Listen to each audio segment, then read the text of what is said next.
Hello, and welcome to the Health Data Ethics Podcast. I'm your host, Jenny Owens, and in today's episode, I wanted to tackle the recent episode, I guess I'm not really sure what to call it, maybe a special, that Oprah Winfrey put out on Hulu called AI and the Future of Us.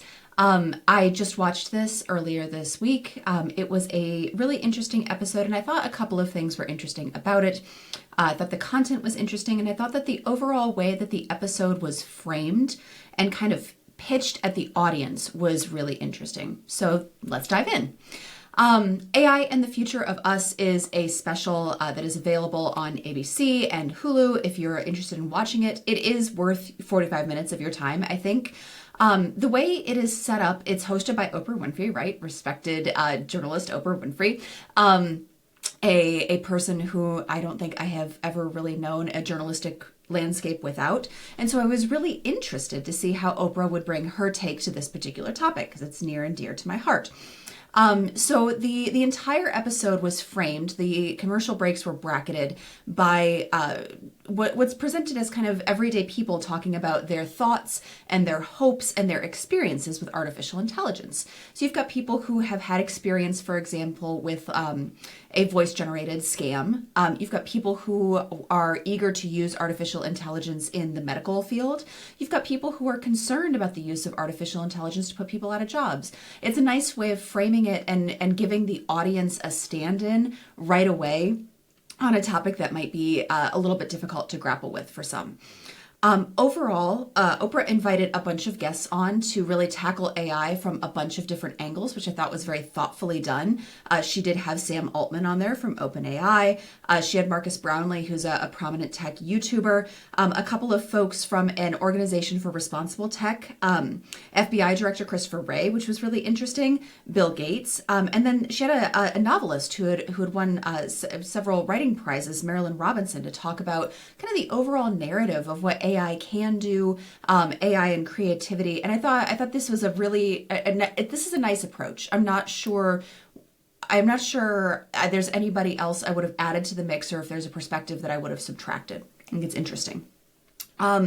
So the program opens with individuals talking about their own concerns about AI, what they've heard, what rumors there are. And then Oprah kind of pitches the whole thing as like, ooh, AI is here. We are not too sure about it. Let's talk to our first guest, Sam Altman.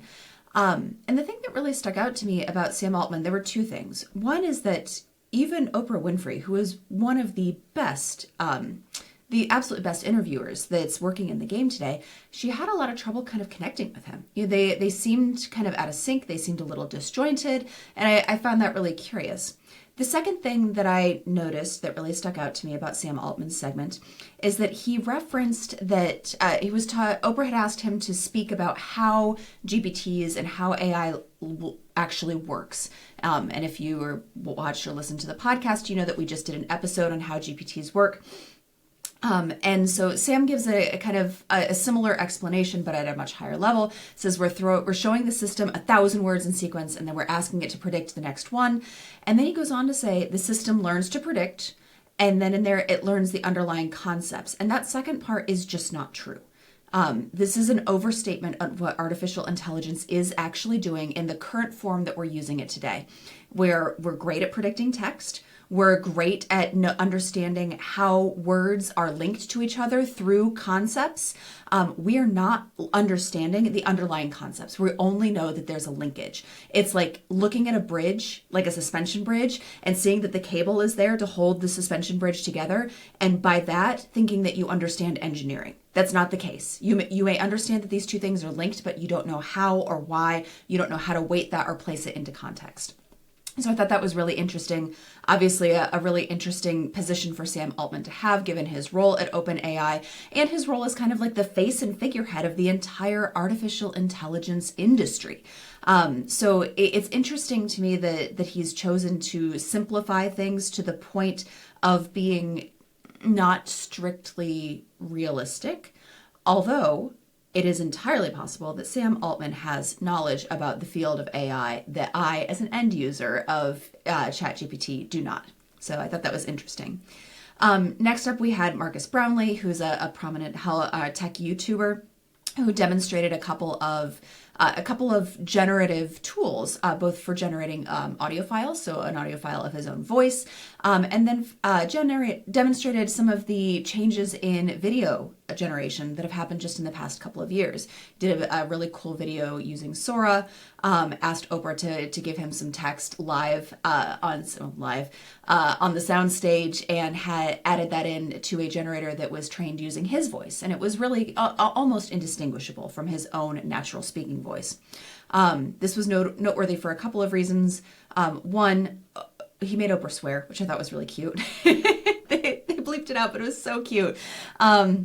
He had just finished showing the audio file with Oprah's selected text, "Peter Piper picked a peck of pickled peppers," added it in, and he played it back for her in the AI generated version of his voice, and she's an "oh," and was concerned, right? Throughout the entire special, there was a running theme of skepticism and also of concern. What can this technology do that will harm us? What are we not thinking about the ways in which it may be damaging to ourselves, to our economy, to the world in general? And so this, I think, it really struck it struck a chord with the concern about deep fakes and about the need to be very skeptical about information that is presented to you as a consumer of media. Next up, we had Tristan Harris and Asa Raskin. They were talking about their previous roles. Asa Raskin invented Infinite Scroll, and in a great example of the best of intentions meeting actual reality, he had intended for Infinite Scroll to be kind of an efficiency tool. And now it was, of course, being used to help us drain hours a day going through the social media and never hitting the end, right? We never hit the bottom of the internet. You cannot beat the internet. There is no end guy, even though I really do often try to read to the bottom of the internet. There's no such thing. And so he mentioned the absolutely vast quantities of time that are being wasted just endlessly, mindlessly scrolling. And they referenced specifically social media as an experiment, which I think is interesting to look at how we might place the new technology of artificial intelligence in context with other disruptive technology. Marcus Brownlee also did this really well. He mentioned, the switch from horse-drawn transportation to automotive transportation. So this was huge, and the laws lagged, right? There for a long time, cars were only really available to the wealthy. We had to redo our infrastructure. We had to redo our laws. We had to invent entirely new ways to regulate this new technology. So I often think about artificial intelligence in the context of other disruptive technology. I most often think about recombinant DNA because that's kind of squarely in my wheelhouse. But to think about cars, the switch from horses to cars is also interesting because it did require an entire infrastructure and legal overhaul. Not only that, but the switch to cars and an affordable car so that most families can afford to have an automobile. Pronounce that so weirdly, so that most families can afford to have a car, has rewritten the way our country is organized, right? We are car-centric culture. Americans are comfortable driving distances that seem ununderstandable to Europeans. So it's interesting to think about AI as a technology like a car that has the potential to drastically reshape the way that we live. Tristan Harris and Asa Raskin also closed their segment by arguing really passionately for holding Microsoft and Google and OpenAI accountable. But the thing that really got me was they said that these companies should be held accountable for the harm they would do. I'm not sure that given our current legal framework, we can hold people accountable for harms that have not yet occurred. And I think it is important to think both about, okay, what sort of legislative framework do we need for holding people accountable to the harms that arise from AI? Because there's certainly no doubt there will be. But also, I think we need to think about governance, right? So we need to think about how do we place reasonable limits on the use of artificial intelligence in a way that pairs nicely with those consequences, right? So to go back to our car metaphor, when we first had cars, we didn't really have speed limits. Now we have, because we put regulations around what speeds cars are allowed to travel and what kind of areas, then that also gives us the enforcement framework in order to say, actually, you were going 50 and a 25. That ticket's going to be, a high dollar amount, and we're also going to require you to see a judge and talk about, why it was that you felt compelled to drive so quickly in a residential area. So I think this is interesting. I think, to me, this feels a bit like a fear-driven reaction, right? We have to hold people accountable for future harms. That's not a real thing. It's just not, right? Like, so the answer is not to hold people accountable for future harms. The answer is to encourage people to collaborate on a system of governance, whether that involves the actual government or whether that's a system of self-government. Either way, what we need to make sure that we're asking people to collaborate and work together rather than restricting innovation in a way that will only incentivize people to go outside and around it. FBI Director Christopher Wray came on and spent a lot of time talking about extortion and sextortion, right? So you've got people posing as a peer, perhaps sending AI-generated inappropriate photos, soliciting inappropriate photos back, and then threatening to blackmail children. I thought this was particularly interesting because as the mother of children who are getting to be in this age range, this was a really helpful framework for me to start to have these kind of conversations with them about photos, about communication, about how you know how to trust somebody on the other end of a computer.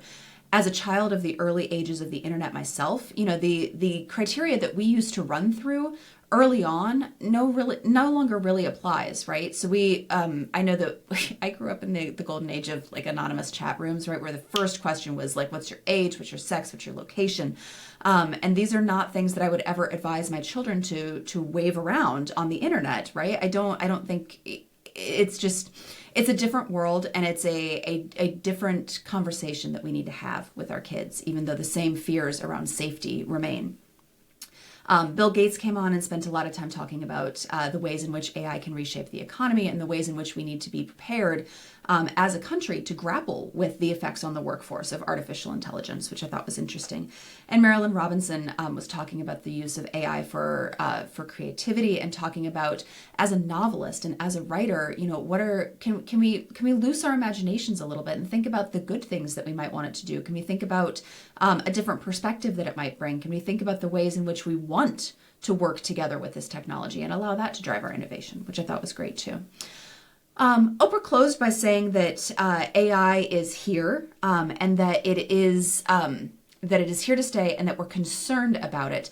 And then she closed by saying that she said that it's here and it's beyond our understanding. And I hate to disagree with the Honorable Oprah Winfrey, but I do disagree. I don't think AI is beyond our understanding at all. AI isn't magic. It's not thinking. It's not doing any actual thought. It's just math. And my apologies to the folks who don't love math, but math also isn't magic, right? Like, statistics aren't magic. AI is just like fancy, superpowered applied statistics. It's a super powerful tool, but it is not beyond our understanding. And I think it behooves us to think of it as a tool. Just like I don't need to understand the inner workings of my KitchenAid stand mixer in order to make bread with it. I know that it's a tool. I know how it works. I know how to diagnose it when it doesn't work, when it's outputting something that I don't want. AI is just a tool, just like anything else.